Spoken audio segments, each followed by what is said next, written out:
Hello, and welcome to the Argyle CIO Leadership Forum.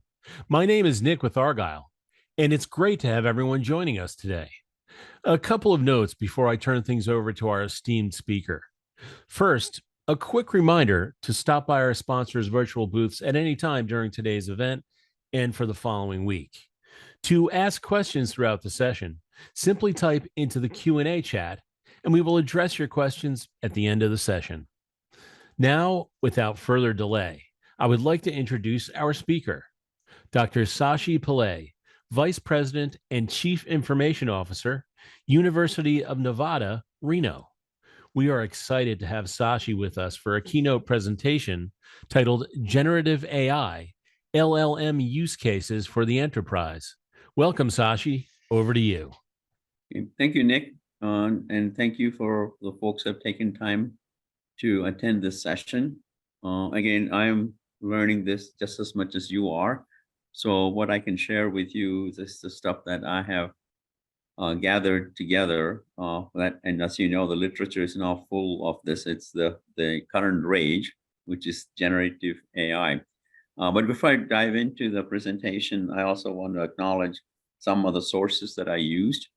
Primarily, it is AWS and Gartner. And after today's presentation, I would like to put together a more comprehensive list of references for those of you who are getting started in this area. And hopefully that becomes a good primer for you as you explore and experience generative AI on your own. So let me just start the presentation here. Okay, so a couple of quick things. Market predictions. I think the industry has looked at it quite closely as to what is happening with generative AI and what is going to be happening in the next 10 years.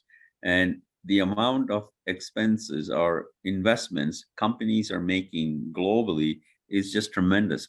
So the estimated expenditure, or I would say investments, are going to be approaching 7 trillion. I mean, you can already start to buy many things from in the marketplace today. I mean, I'm sure you're familiar with Microsoft Copilot, and there are other code names that other companies are already using to actually enhance their current offerings rather than a brand new offering. And the other nice thing about generative AI, what I like is, I know people are sometimes afraid of new technology and say, how is that going to impact my personal job and my influence? But what I propose, and I think very many of the market leaders are proposing, is using generative AI as a companion. I think Microsoft, used the right word, Copilot, in terms of using generative AI in your own professions to make you more effective. So from that perspective, I think it holds a lot of promise. So you might want to ask the question, what is generative AI? So basically, I try to put the answer here. Is a type of AI that can create new content and ideas. And this is how it is different from the past. And I have another slide that talks about what the difference is in the current generative AI thinking compared to AI, what we were used to. So the good thing about generative AI, it's not limited to one topical area. It can create conversations, it can create stories, create new videos, create music, and also, more importantly, it can provide a methodology to essentially derive or suggest an outcome based on the foundation of facts. And so, and I'll get more into that, why then the foundation of facts and how we create that is so critical as we use these new technologies. So these are all based on what we used to call large language models, and of course requires tremendous amount of computing effort. And again, with the advent of cloud computing and the preponderance of that and being available all the time, these types of large language models became feasible, which was not the case before. So as the diagram shows, basically it is, again, with the same principles that we have used before when we talked about basic AI. It is about using training data and then using a foundational model to kind of come up with insights and then using that to generate outcomes. And it's a pretty simple model when you look at it from that perspective. But as you can imagine, there are a lot of complications that go along the way. So the second question I think I tried to answer here, how is it different from previous generations? And all of you probably have worked with some aspects of machine learning and artificial intelligence from a perspective of, again, using a training set, a limited training set, and then kind of come up with predictive analytics based on that. I mean, I think many of us have already started to use that and eventually move to what we call prescriptive uh, predictive analytics, in which you will be able to gain some sort of insight what we need to do. But as you can imagine, it's based on a lot of pattern and template matching and correlation from a mathematical perspective. But you can see with the large amounts of data that's available through internet and other sources, you can create these large language model and continue to train them. And the beauty about the generative AI, especially if it's a commercial product, you can buy that ecosystem which has already been pre-trained. Or if you're ambitious, you can train these large language models only with your data, but it has its advantages and disadvantages. If it's only your data, the amount of perception and interpretation and recommendation it generates would be limited by the exposure of what the data of your own enterprise is. It will not have that holistic view across the multiple enterprises and multiple disciplines. But you can see the volume of data, it's just really exploded. Okay, what are the business considerations? I have another slide that goes in a little bit more, a little deeper into this.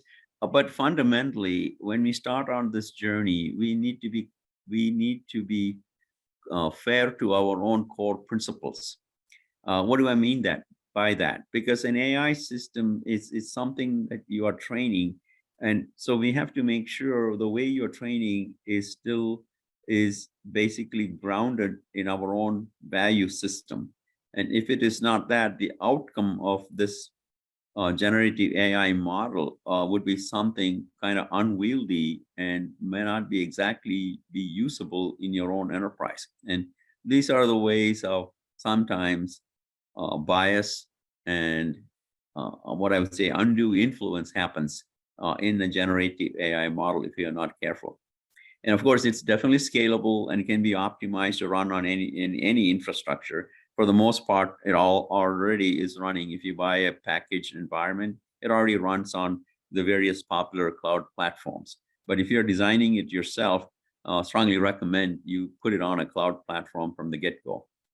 And of course, at the end of the day, we have to make sure we are obeying the laws, and privacy and cybersecurity and all these other things and other best practices are baked into this model if you are going to be using it. And I'll talk a little bit more about that later.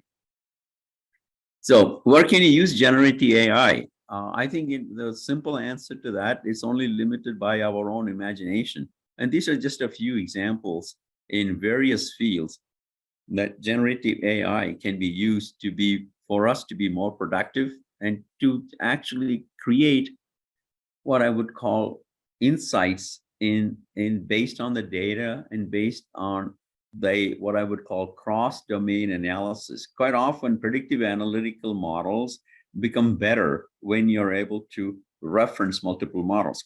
And since I work in the education field, there are a lot of uses for this. And when I talk about multi-domain analysis, let me give you an example on that.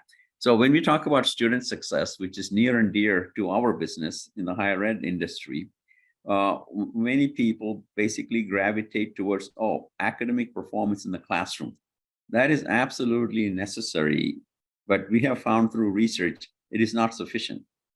A student's ability to pay when our financial resources, their ability to belong to an environment, in other words, a sense of belonging, is very important. So is their health and wellness, and how that student is able to accommodate a changed environment. And this is especially challenging for young adults as they enter our university in their first year as a freshman. So when you look at these types of domains, different domains, and we collect data across these domains on a routine basis. However, where we do not maximize the use of it is to be able to put together a model that integrates academic performance, sense of belonging, health and wellness, and the financial well-being of the student all into a holistic integrated model. So now we are looking at a student through a single pane of glass.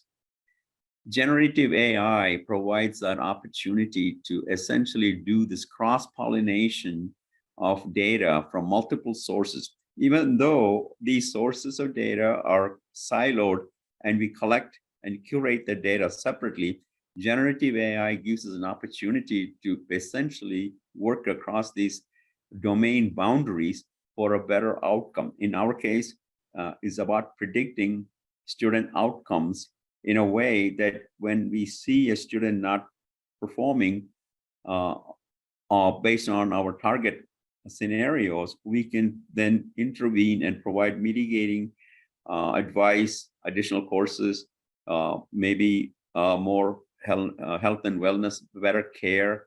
And so all those things are possible only if we look at the data, again, from multiple domains. So I just wanted to emphasize that clearly, because that's where the value of prediction and the value of insight begins to be better. But as you can see in the slide, this is not just limited to one domain, and that's the beauty about it. So how can you add business value? So again, when we look at these things, yes, it is a basic, it is a technology, but this is the kind of technology that I think we have to look at it similarly when we deployed large ERP systems or large ecosystems that blanket the entire enterprise. It cannot be a technology-driven insight that we are trying to generate. So in other words, we have to look at this from our business perspective. That's why I think I spend a bit of time explaining in higher education, the business that we are in is about educating students and making sure they're successful. This is to improve the graduation rate. So we have to look at generative AI. It's not just a technology thing. It's actually a business imperative. I think many of you probably already heard the saying, every single company that exists has to be a technology company, because if it is not going to survive for long, whether it's a restaurant business or manufacturing tires or whatever it is. If we have not embraced technology and leveraged technology to the fullest and improve the adoption of that in that core business, that the success of that business is limited, or the impact it can have, and even the long-term survivability is questionable. So I look at generative AI in a similar fashion. If we all agree we are all technology companies, what are the things we can leverage within technology that can improve insight, improve the user experience, and create better outcome more cost effectively and securely? And I think generative AI, if used properly, will do that. And these are some simple examples.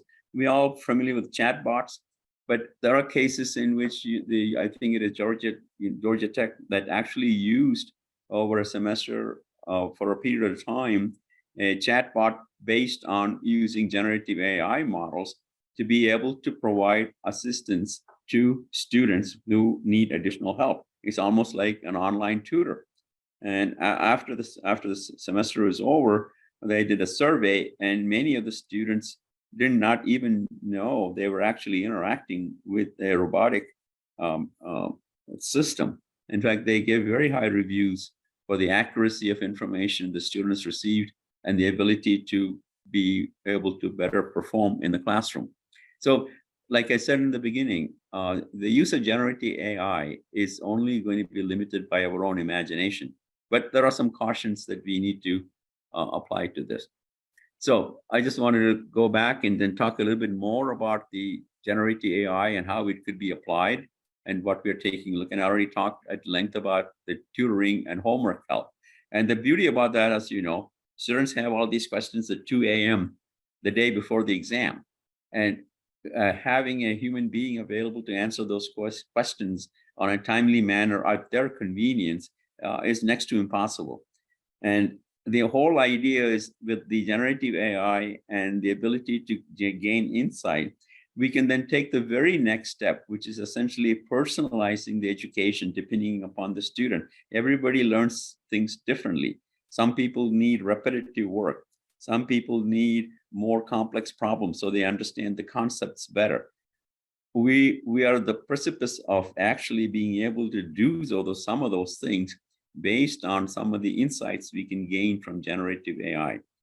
Now, graduation rates, this has been a significant bane on the industry in higher education. Unfortunately, our graduation rates across 4 years, it's not anything to write home about. It is not at all very attractive. So improving and increasing the graduation rates of our students across the board is absolutely critical, because at the end of the day, we are collecting quite a bit of money for tuition. And the last thing we want to see is the students leaving the institution or halfway through their education with a large amount of debt. We want to turn that around. We want to make sure the quality of education we provide is appropriate and high enough so that every student can succeed. Now, the quality of instruction is one thing, but we also need to take care of the student holistically, like I was explaining earlier. These are the things we're looking at. Increasing enrollment. There are 60 million people in the United States alone who have partial college credits. So one of the things we are looking at is how can we increase our online presence to provide either upskilling or being able for these millions of people to complete their education. So now they're actually able to get even a better job after completing these degree programs. So increasing enrollment across the board, and at the end helps everybody. And also then you are also creating a more informed citizen for the society. And the other thing we always overlook is the student experience. When a student comes into our institution, they have to navigate so many different interfaces with different services provided.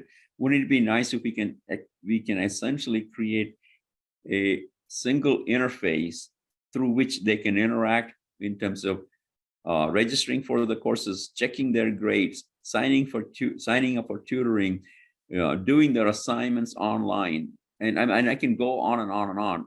But then using a standard interface by which they can do that, and multiple devices or a device of their choice, because ultimately these systems in the back end are continuing to be unique and different. And I don't mind that at all. I'm not looking for a monolithic system that encompasses all these various aspects of higher education for the student. So the reason I'm not a proponent of that is because it gives us the flexibility to change out different systems, different modules based on a best of breed. But then you have to bring it all together from a student perspective so they don't feel they're interacting with hundreds of different systems in the back end. So improving student experience through these types of insights and integrating that flow so the student doesn't feel they are, that every single interface they have to navigate by themselves. So some precautions I wanted to get to is in our business, managing academic integrity. Now, this is a double-edged sword because faculty would like the student to write their own essays, but sometimes checking on who wrote that essay is critical. Now, we do have some tools that will help, but to trust and verify how that outcome was generated. But sometimes what we also need to do is to rethink how we provide education. Maybe it's more beneficial for the student, even allowing the student to generate that essay using generative AI, then in the classroom, do a critical analysis of that essay as to whether that essay was produced with a clear thought process. Was the flow of information and facts appropriate?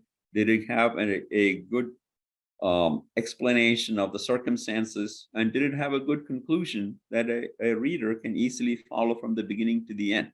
So I can go into more and more details about all these things, but ultimately it's about improving student experience and the educational things.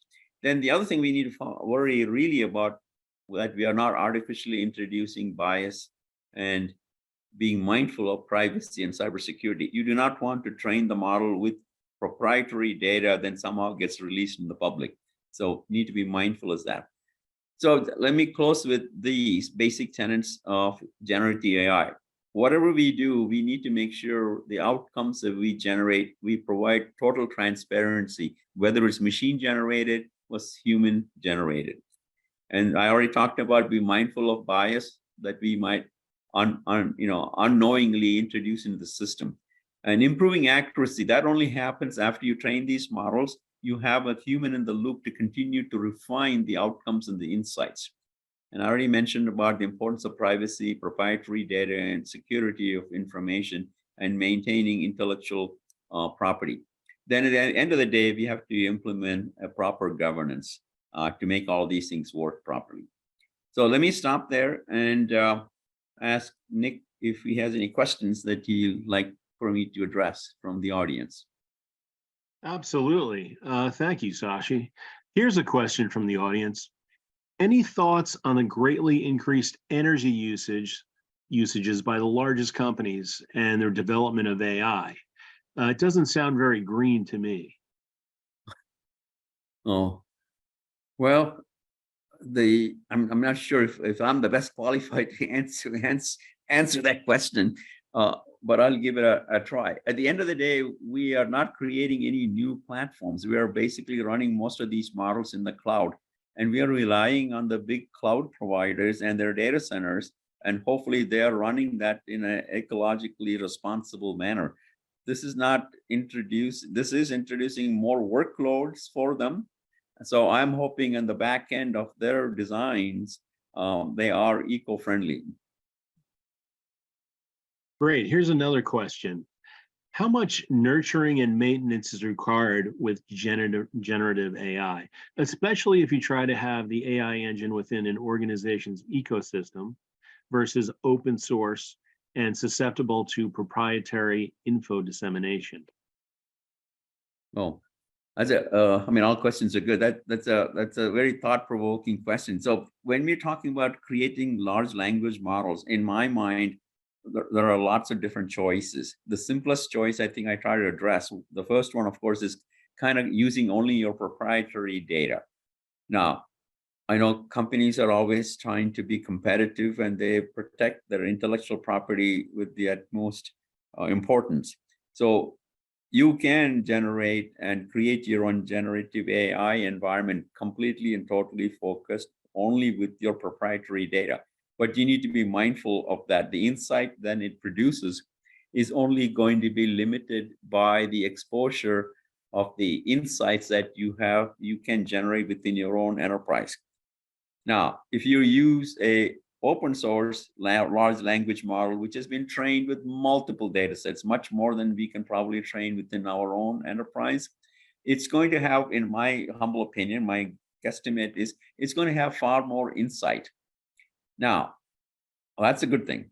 The bad thing about it is we just don't know how and what kind of data sets were used to train it. And remember when I talked about being mindful of bias, improving the accuracy and so on and so forth. So you got to be careful as to how. Is it almost like buying prepared food or you want to make it yourself? If you make it yourself, you know exactly what went into it. When you buy prepared food, you are at the mercy of who produced that food, right? So there has to be some level of understanding and idea. So that's why what I believe is as long as these large language models are transparent and it basically says that this is how we derived at these types of recommendations, I think it's worth a try. I would try both ways if you are very, very careful about your proprietary data and you just want to make sure that stays within the walls of your enterprise. Great. Here's another question. For education, should the objective be graduation rate or employability / entrepreneurship? Yeah, great question. So typically we have been looking at both kinds of data. Now, as you probably know, many industries are now starting to hire people even without a full 4-year degree. It's about the skill sets that we provide. So one of the things we are looking at our university is how can we not only continue to give them a traditional line of education for 4 years or 5 years in a focused discipline, but also help them train in what we call industry certificates. One of the things we're looking at is something called what I call a degree plus program, in which a student graduates within the discipline of choice, but at the same time, if they work for central IT, by the time they graduate, they can also, we'll coach them and make sure they can sit for these industry-based certifications. So they'll be walking out with both their degree plus industry certifications. It's really trying to do that. Now, in terms of immediate employability, providing skill sets is the way to go. But we also want to invest in the human beings so that today's skill might be old tomorrow, but they have an ability to continuously learn and be productive members of society. And that happens usually when you have more than just skills as a method of education. Great. Here's another question. Our own value system can be negative. How do you embed ethical and moral standards? Yeah, that I don't think there's an easy answer to that, because if you ask anybody, even a person who probably is not, what is the word, contributing to society in a positive way, if you ask them, they feel they're doing everything perfectly correctly. So having somebody else to be able to check your work in the terms of making sure these biases are not brought forth, right? So, I mean, this happens even in the basic AI systems that we have built in the past, because we are using historical data, and historical data by its very nature is biased, because because if you know, I mean, for many reasons, I think all of you know what I'm talking about, because that's the data that was used, you know, maybe 10 years ago, 15 years ago, when the admission standards and who we admitted into higher ed and everything had a different perspective. Now the view is, and we stand behind that, is to provide equal opportunity for everybody. And so when you use the data historically from 10 years ago and then try to integrate what we need to do for our current incoming freshmen, the data doesn't, the whole saying that it doesn't compute. So these are the things, even with these advanced tools, even with generative AI, having a human in the loop is critical. I mean, it's quite often is just like if you use a spreadsheet or even use a calculator, quite often, sometimes you have to probably add the numbers together and make sure the formulas are correct before you say, okay, I think this model that I built in Excel is good enough. So there has to be some method of checking and having a human. And I talked about that's the only way we're going to improve the accuracy and remove bias. Great. And I think we can squeeze in one more tough question. Uh, here's one from an audience member. It says, what is next after generative AI? Boy, that's a great question. Like I said before, it's only limited by our imagination. I mean, whoever thought all these things would come together? I mean, like I said earlier, one of the reasons that generative AI is so successful is we have unlimited computing power now, which we never, you know, over a period of years, it got better and better to now practically unlimited. And so doing these things with large language models, you might even want to call it brute force, is possible because of the unlimited computing capability. What's next is how we can take the generative AI, which is basically, if you want to think of it simplistically, like an inference engine or an engine that provides outcomes and perspectives, how you can now put together as part of a central nervous system and attach that to a robot, which can now function on its own. I mean, I don't know, maybe I'm going crazy, but the idea is, you know, now you have sort of the beginnings of an inference engine, something that can think for itself for me. So attaching that with sensors and mobility and all the other things human beings have, again, it'll be a long while before we get there, but providing insight to an autonomous body is awesome, right? Great. And thanks again, Sashi, for such an incredible keynote. And I want to thank everyone else for joining us today. This session, along with all of today's content, will be available on demand following the event. This officially concludes the Argyle CIO Leadership Forum, vision, strategy, trends. Thank you again for joining us today and engaging in our content. Have a great rest of your day. Yeah. Thanks, everybody. Bye-bye.